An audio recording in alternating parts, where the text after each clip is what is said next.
Hello, my name is Tim Creamer. I'm the Executive Director of the New York State School Boards Association. Welcome to NYSUT Newsmakers.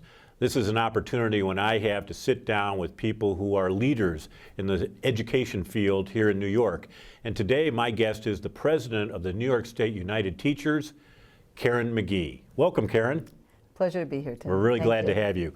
I represent the school boards, you represent the teachers, and what newspapers have noted is during this last round of school board elections, and I think this has been the case for many years, but it's been most noted recently, that a number of vacancies, and it may have been challenges to incumbents for school board seats, were by candidates who had been recruited and were supported by the New York State United Teachers, or perhaps organizations that support opting out.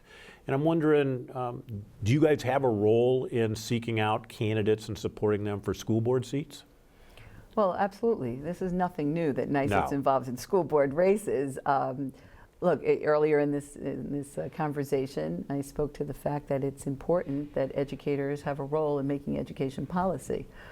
With over 600,000 members, obviously our teachers are the community. Right. So who better to elect to local school boards than educators? They have a wealth of experience, they understand the issues, Right. and so we have been, for the future of public education, we are out there ensuring that we're getting educators and pro-public education candidates elected to the school board. What do you think needs to change, if anything, in public education today? And in particular, what do you see as the role of the teacher going forward?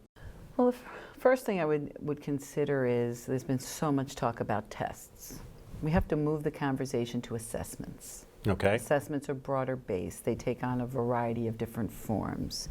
When we look at project-based learning, when we look at performance schools and portfolio assessments, that's the way that gives us plenty of options for our students. You know, I've always viewed in my teaching career the value of what I would call the video, the long-term look at a child versus a snapshot, which is a one-day, you know, Polaroid. Sure. For those of us who are old enough to know what Polaroid is, Polaroids are. But that snapshot doesn't necessarily give us a picture of what that child's capable of doing and how much they've learned in a year. Right. So I think we have to look at how we prepare our students. Are we preparing them to be competitive?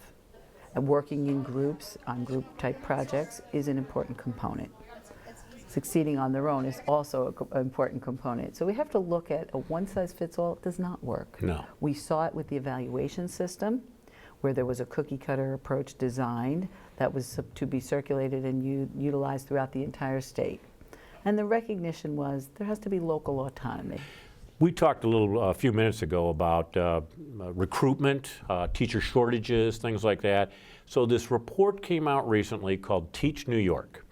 And it was ushered to us through SUNY and the State Education Department, done in cooperation. There were representatives from your organization and from my organization on the advisory board. And when the recommendations came forward, your organization and your sister organization, the University United Professions, decided, take our name off. We're not embracing this report, we're rejecting it. Why did you reject it? Well, we rejected the report, and NYSUT had a representative on the committee, and Dr. Cole, the president of UUP, was part of the process, but we did not agree with what was written into the report. It was not reflective of what was discussed and the concerns that were raised. We made many attempts to rectify that situation prior to asking for our names to be removed. Yeah. The fact that there were no deans on the committee, there was not a real representation of the faculty on the committee. You're again developing a report without including and folding in the experts in the field. Okay. And I find it interesting, you know, now that a 140-page document has been generated, now is the time to start the listening tour. Yeah. It kind of, I paralleled it to the rollout of the Common Core.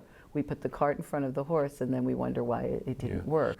It has been a pleasure to be with you here Same today. here. Thank you. This has been great. I really enjoyed it very much. I learned a lot. And so this is Tim Creamer. I'm the Executive Director of the New York State School Boards Association. My guest today has been the President of the New York State United Teachers, Karen Magee. Thank you so much, Karen, for being with us today. Thank you. Always a pleasure, Tim. All right, thank Good you. to see you. Brought to you by Sprint.